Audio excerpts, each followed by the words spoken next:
Welcome to Season 9 of the Creative Genius Podcast. This season, we have another great 10-episode series of interviews and chats with some of our own interior designers that we work with, like Karen Wolf and Christy Barber, as well as in-depth conversations with industry experts on topics like compensation and interior design renderings. In this episode, Gail Doby sits down with William Lieberman, founder and managing partner of the CEO's Right Hand, a finance and human resources firm. Among other topics, William's company advises on mergers and acquisitions, and Gail takes the opportunity to ask him about everything you need to know before selling your business, even if you don't intend to do so for many years. If you own a creative business, settle in and get your notepad ready. Good morning, William. It's great to have you on the podcast today, and I'm so excited to talk to you about a topic that has been coming up quite a bit with a lot of our clients lately, and that is how to plan for exit. Great. Yeah, so excited to chat through this, Gail, and there's a lot to cover, so we'll step right in. Okay, awesome. Well, the first thing that I want to talk about is not everybody is thinking about exit yet, but why should they be thinking about it even if they're not? Because it may be one of those things that there are some reasons to be planning ahead. So why don't you jump into that and explain that? Sure. When you think about building a business, any type of business, you want to have a goal in mind. And that could be 3 years from now or 30 years from now. But you need to have your eye on the prize, as it were. So am I building something for retirement? Am I building something to pass to my heirs, generational wealth? Is it something where I'm building a lifestyle business? So maybe I'm not going to have an exit in the near future, but at some point, by definition, there will be an exit. You will either die or you'll sell the company or you're going to, give it to your heirs, right? So you need to be thinking about what does that look like? And what do you need to do to make sure that whenever that happens, you get the maximum value for the business for yourself. You're building wealth. 90% or more of your personal wealth is tied up in this business.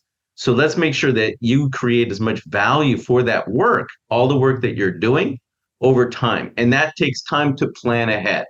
There's tax planning, there's estate planning, but there's just building the business so that it's profitable and valuable all along the way. What are the biggest challenges when selling your business? So there's a lot of challenges. There's a lot of complexity to selling a business. You have to think about, first and foremost, what are you trying to achieve? So you think about what's your goal from affecting a transaction. And is it immediate cash because I need to pay off some debts? Or is it I want to be part of a bigger entity where I can truly add value above and beyond what I'm able to do on my own? So I have a partner in a bigger firm and a larger distribution network, whatever it might be. And so you have to think about, well, what are your goals? What are you trying to achieve? And then from there, there's going to be different challenges for that. So if you want a bunch of cash up front, well, the challenge is to get as much as you can. If you want more cash on the back end, structuring the deal that way. But then just the basics of following a transaction through its course, collecting all the documents, doing all the legal, negotiating the terms. That a lot of people, a lot of entrepreneurs go through this roller coaster of emotions, and they're not used to it. They've never done it. This might be the only transaction they ever have in their lives, and it's going to be way more than the value of a house typically. So it's super important to do it right and do it in a way where you're making sure that you're following the process and not just acting on your whims. The other big challenge is a lot of people will take their eye off the ball of running the business while they're focusing in on the transaction, and that the business actually goes down. They lose sales, or they don't close as much business, or they just have problems in operating the business while they're paying attention to trying to sell the business. And when that happens, the buyer will notice and they'll get less value for the business than they would otherwise. You talked about a process about selling the business. Well, how do we know what the process is? I haven't seen that many books about what the process is. Can you enlighten us? Sure. I mean, there's a lot of steps, right? And typically what you do is you start with an advisor. You don't want to do this yourself. Just like you don't go to a surgeon, you know, use a surgeon to do surgery, you use an M&A advisor to actually help guide you through that process. And it starts with back to what are your goals and your strategy and what's your current situation and what are you trying to achieve, what the shareholders want if it's not just you. And then from there, defining what is the value of the business and thinking that through and making sure that that lines up. Like if you're expecting X, but it's only worth a third of that, you know, does it make sense to even go through a transaction now? Then from there, it's defining the types of buyers that make sense, who that buyer universe is, and then you start through the marketing process. So putting together financial models, the marketing materials, the pitch deck, the executive summary, those types of things. Then you have to communicate with all the potential buyers, get interest, get them the information so that they can make an qualified offer, a letter of intent that shows here's what we're willing to pay.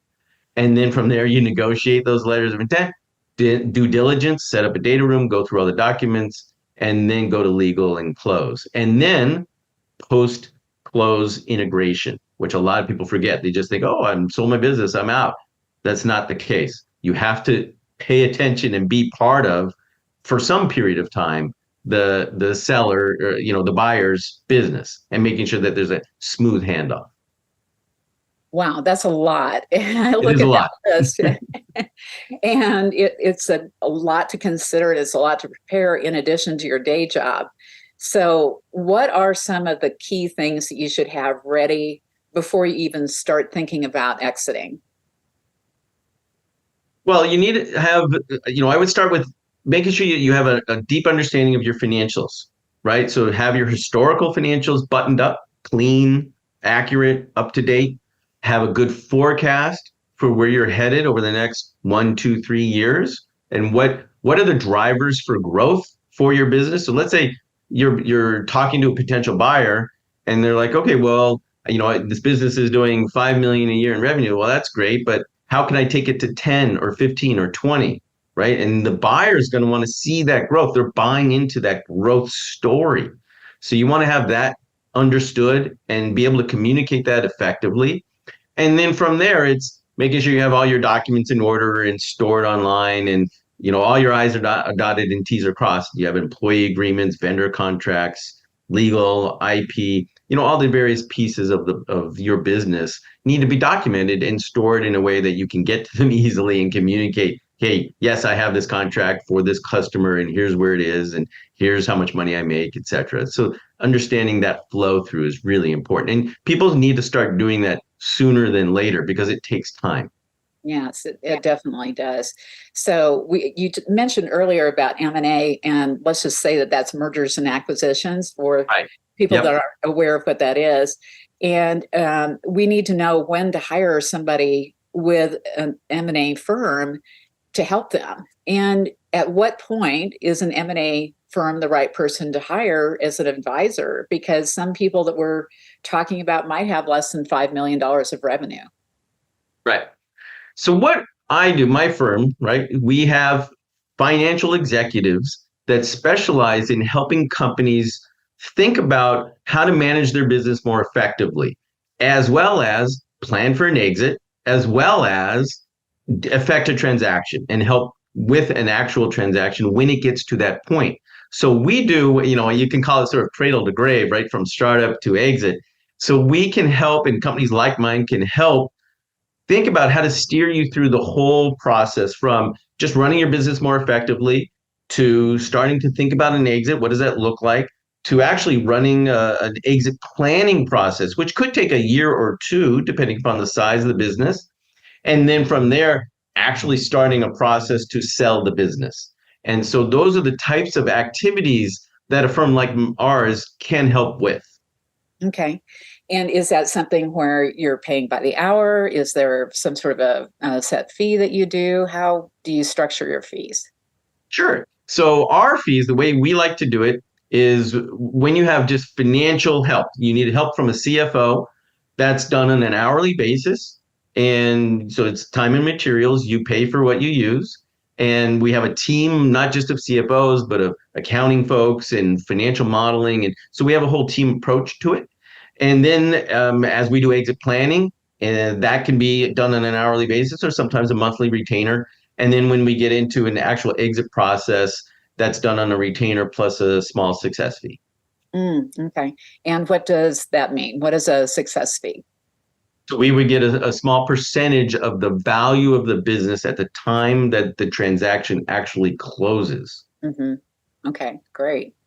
All right. These are so many things that most of us are not familiar with. So thank you for sharing your expertise on this. What are some of the questions we need to be asking if we're ready to hire an advisor or an M&A company? So you want to look at their experience, of course, and who's on the team, who would be doing the actual work with you, right? So lots of times in a larger company, a larger M&A firm, you'll have an initial conversation with a partner, somebody on high, but the actual day-to-day work is done by somebody down on in the team, and that could be an associate doing the day-to-day work. Maybe there's a junior partner or something like that. So you want to understand who's doing the work, who's your point person, how do they work, what's their experience, and how do they think about your business, right? So what value can they bring to the process that actually increases the value you're going to get at exit? So yes, you can run a competitive process and get multiple bids and things like that. But one of the things that we like to stress is well in advance of actually starting a sale of the business, what can we do to increase the value of the business? How do we look at the business model? Can we change things to be, let's say, more of a recurring revenue stream, which is much more valuable? What are the strategic changes as financial executives that we can help coach a CEO or founder of a firm through to really maximize the value that they will get whenever that exit might occur?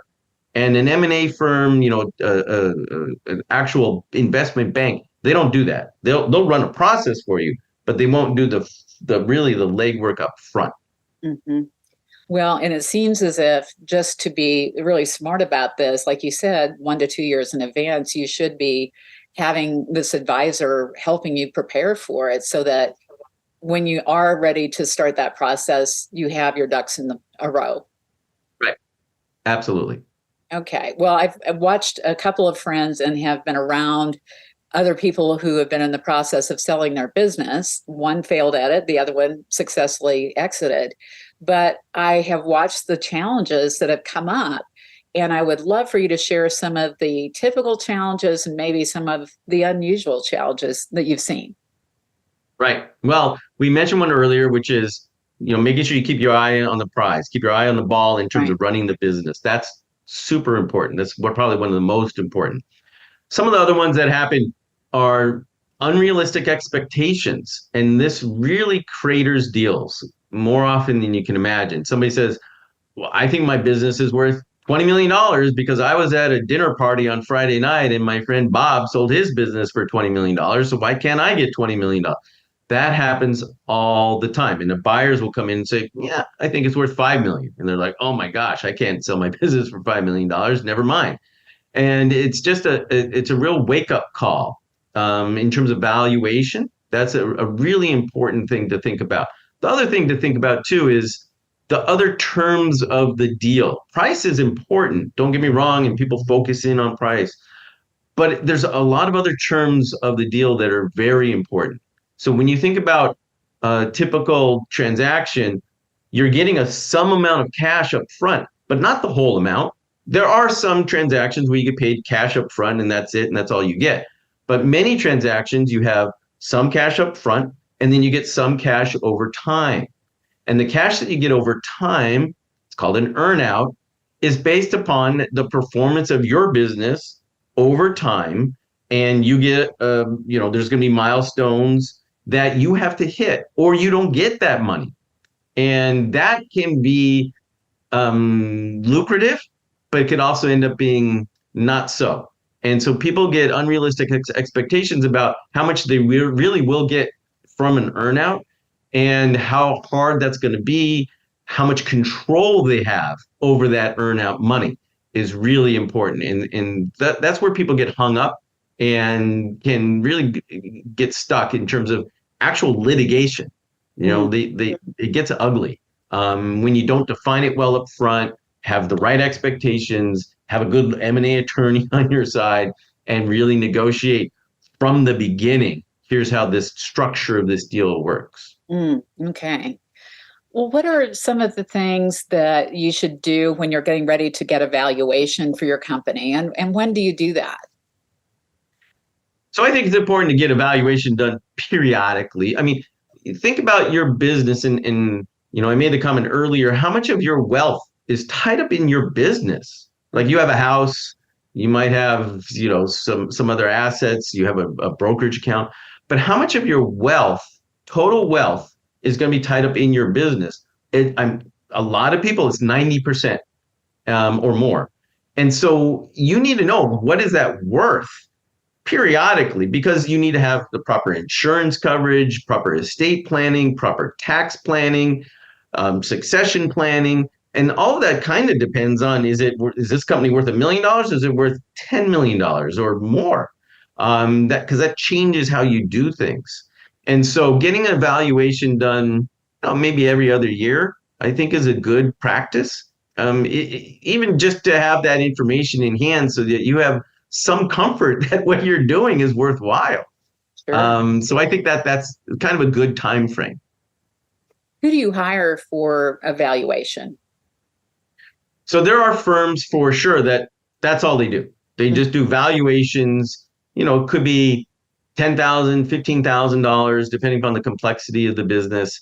For smaller businesses that don't need, a full 40-page report detailed, that they could bring to for a variety of reasons. You want to do this. You want to do, the full-blown sort of analysis, if you will, when you get into litigation issues, when you get into divorce issues, when you get into estate planning, when you have stock options that you're issuing to employees, you need a 409A, which is a valuation report.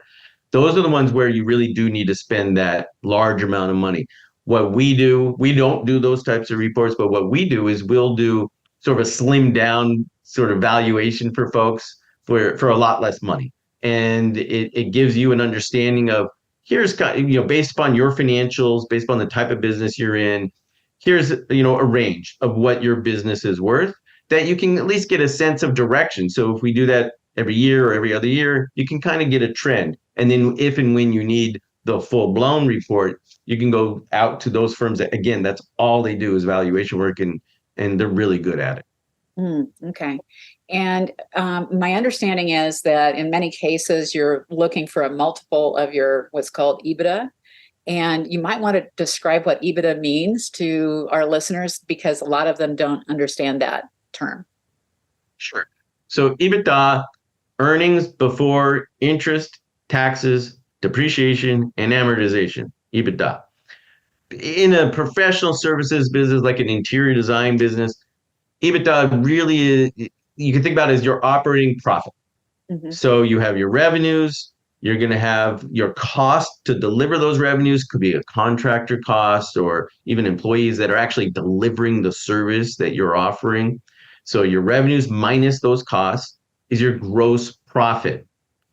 Then below that, you have all your operating expenses, general and administrative expenses like bank fees or insurance or rent, things like that. That's your general and administrative expenses. Then you're going to have sales and marketing expenses. You might have, some companies have R&D expenses. You'll have maybe customer success or client success, account management expenses. So those are all going to be under your operating expenses. So you take gross profit minus your operating expenses, and that's your operating profit or operating income. It's in a professional services world, because you don't have equipment that you're depreciating. You're not really probably doing acquisitions that you're amortizing. So there's not really depreciation and amortization. If you have interest expense, you have to add that back. But basically, your operating profit is synonymous with EBITDA. And yes, when you sell your business, the buyer is going to give you a multiple of that operating profit or EBITDA number. Could be 4 times. It could be 6 times. I've seen 7 or 8 times in a professional services. If you get really big, it could be 10 to 12 times. But I mean, you have to be really big. But in that 4 to 5 times range for smaller, really small businesses, and then sort of 6 to 7 for medium-sized businesses is kind of where the market is today. Okay. And when you're talking about that EBITDA, is that based on 1 year, 2 years, 3 years? How is that an average of a certain period of time? Okay. So when you think about EBITDA, you're looking at the latest 12 months. Okay. So whatever your latest 12 months is. So if you close your books, let's say we're in the beginning of March, you close your books, maybe you have February done, maybe it's just January. So you go from February 1st of the prior year to January 31st of this year. That's your 12-month window that you're going to use. Okay. Great. And when you're trying to find somebody to help you with valuations, how do you find that person and what do you ask that person? Right. So, I mean, of course, we can help, but you're going to ask your accountant. Your accountant will know folks. Your attorney might know folks as well, right? So that's really your two, or if you have a network of other CEOs that you're a member of, like this, right? Pro Collective, then maybe, somebody in the collective has some contacts as well. But of course, we do it and we can help. Okay, great. So what are the fees that you should plan for? Of course, we've heard about your fees. We've got CFO fees, we've got attorney fees, we've got people that are helping us value our firm. So all of a sudden, all these fees are starting to rack up. Is there a percentage that we should be assuming that we're going to have to pay, or a range? How do you even know that? Yeah. So you can think about, I mean, look, when you sell a business, so let's say I'm an M&A advisor and I'm helping sell a business, I'm going to get a commission, just like, somebody who's selling a house, a real estate broker is going to get a commission 5 to 6%. When you have the smaller the business, the bigger the percentage, right?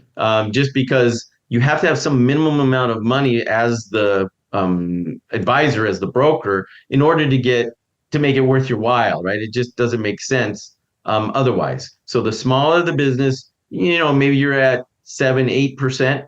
The larger, a medium business, maybe it's 6% plus or minus. And if you get a really large business, maybe it's 4% or something like that. All in, when you think about all the different fees, legal fees, et cetera. Okay, great. Well, that at least gives us something to budget as we're planning for that. When is it better to sell to your employees instead of selling to an external firm or a strategic buyer?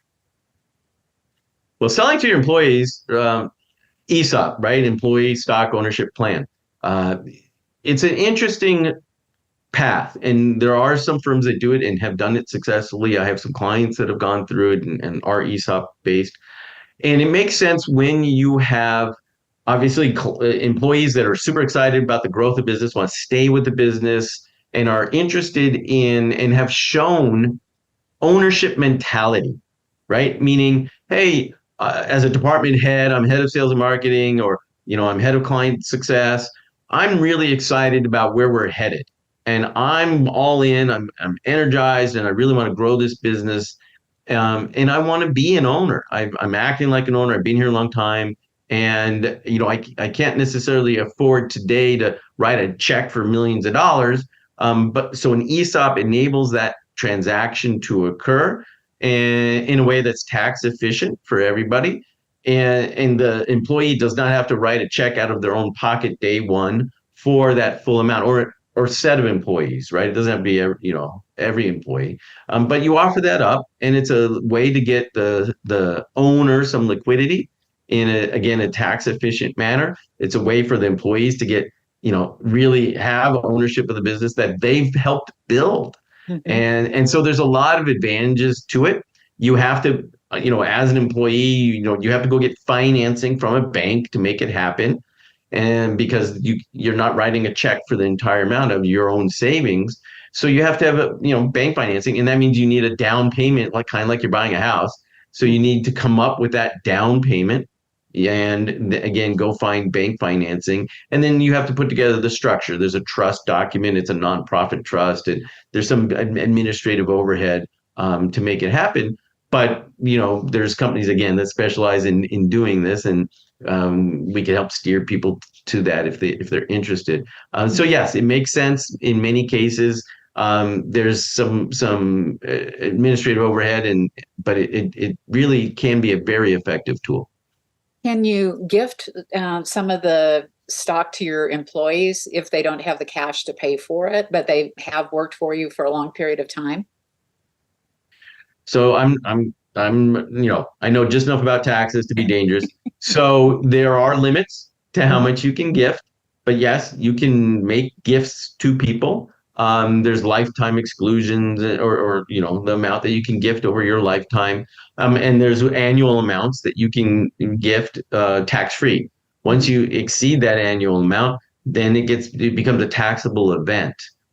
So that's why an ESOP is a more tax efficient way than just gifting shares to people. What are some of the downsides of selling to your employees? Well, if you are a founder that's sticking around, so let's say you're selling 30% of the company, or you're not selling the entire company, you're selling 30% or so, or whatever the number is, to your employees. You're sticking around, you're still the owner, or you're still the founder, you're still the CEO, you're still running the business. But now you have a bunch of employees that are legal owners of the business, albeit small minority owners, that you have to answer to. So now you have a fiduciary responsibility to a bunch of people that happen to be in your company that you're dealing with on a day-to-day basis. So now all of a sudden, your head of client success is, well, why are we spending this amount of money over there? And that's going to impact my value of this business, blah, blah, blah, blah. So now you have a potential conflict of interest. And you have to be able to manage that cultural change effectively. So you need to be a strong CEO founder to understand that, and be a very good listener so that when issues arise, you're able to deal with a potential conflict before it impacts the business itself. Okay. So much to think about. How long does it take to sell a business typically? Well, so you can do a really compact, small process for a small business if like there's 3 buyers or 3 potential buyers, and it's a very niche, business that you're in. It can be done in 2-3 months, right? But that's super fast, super concentrated. The longer is, typically 6 months, maybe 6 to 9 from start to finish. Okay, good to know. What are the buyers looking for? What are the specific things within your financials, or some of the things in the way you're operating your business that they are specifically wanting to see? My gosh. So there's a lot. Let's start with management depth, right? So if buyers coming in and buying a business, and the CEO is saying, okay, I'm going to sell you my business and I'm going to transition for the next year and then I'm out. Okay, well, that means the buyer is going to want to see a management team that can run the business without you, right? Because if the business is solely dependent upon you and you're planning to ride off in the sunset and sit on the beach somewhere, then the buyer is going to be like, there's not going to be much value to the business because the value is all in you and you're leaving. That's a big issue. And that needs to be solved before you even begin down this process. So this is all part of the exit planning, and making sure that we understand who's going to be doing what and when, and that the business is not relying on the CEO founder solely. Another one, a great example is the customer base. Is there, do you have 10 customers and 2 of them are generating 60% of your revenue because you're doing a bunch of business with 2 really big clients? That's a problem, because there's what's called a stroke of pen risk, which means that somebody comes in, there's a new person at that client that's a decision maker that comes in, the old decision maker leaves for whatever reason, and the new one says, I don't like using this business as my service provider, I'm going to switch to somebody else. And you lose that revenue. And because it's such a big piece of your revenue, that client concentration is a big risk to the buyer. So if a buyer sees that, they're either going to walk away or they're going to heavily discount the value, the price, because there's risk to the revenue base. So you want to have a lot of clients, all of whom are contributing, a small amount to your revenue base. That's really important. Looking at your employees, how long have they been there? Do you have a lot of turnover? What's the seniority of the people that I'm getting with my business, right? Not just your management team, but your actual people doing the work. Then you get into intellectual property. Are there unique, do you have a special sauce that only you have, that I, as the buyer, would take me a long time to figure out or to build or do myself, or I can't? So I'm going to pay extra money for that special sauce that you have, that intellectual property, a special process or know-how or some different way of doing something that your competitors don't have. So those are a few examples, but it goes on and on. This is definitely a complex topic for sure, and one that most of us are not familiar with at any level unless we actually have a friend that's gone through it. Sure. So what other information would you like to share with listeners that you think would help them in thinking about this process of selling their business or preparing for exit in whatever way? I think it's just important to start learning. There's a lot on the internet. You can research ahead of time, but then talk to somebody. Talk to somebody who's an advisor, who's gone through this, who knows and understands the work that's involved, and can help guide you well in advance, so you can avoid the landmines that are coming. Right? There are landmines out there. And believe me, I've kind of blown off a leg or two myself. So you want to have somebody that can help steer you through that. And that's because that's really important. And making sure that they have your best interest in mind in terms of not just trying to get a transaction done and getting a commission. It's much more than that. It's how do we make sure that you achieve the goals that you want to achieve for your life, given all the blood, sweat, and tears you've poured into this business. Amen to that. Okay. Well, what are 3 takeaways you'd like to share from today's podcast? We covered a lot of ground. So what are 3 key things that you think you'd like to mention? Plan ahead, get help, and don't take your eye off the ball in terms of running your business. Love that. William, thank you so much. This is so great to hear this, and I know this will be beneficial to many of our clients that are thinking about this. Absolutely. Thanks, William, for joining Gail on the podcast this week, and thank you, listeners, for tuning in to the brand new season of our show. To learn more about Pearl Collective, you can visit thepearlcollective.com. If you want more of our content, be sure to check out the resources page on our website for our archive of business articles. We also have a training call for our Easy Budget Calculator happening on April 24th. Both the tool and the training are completely free. To register, visit thepearlcollective.com/aprilcalculator. If you've struggled with creating an accurate budget for your design projects, this tool is exactly what you need. Invest an hour in learning to use it to its full capabilities.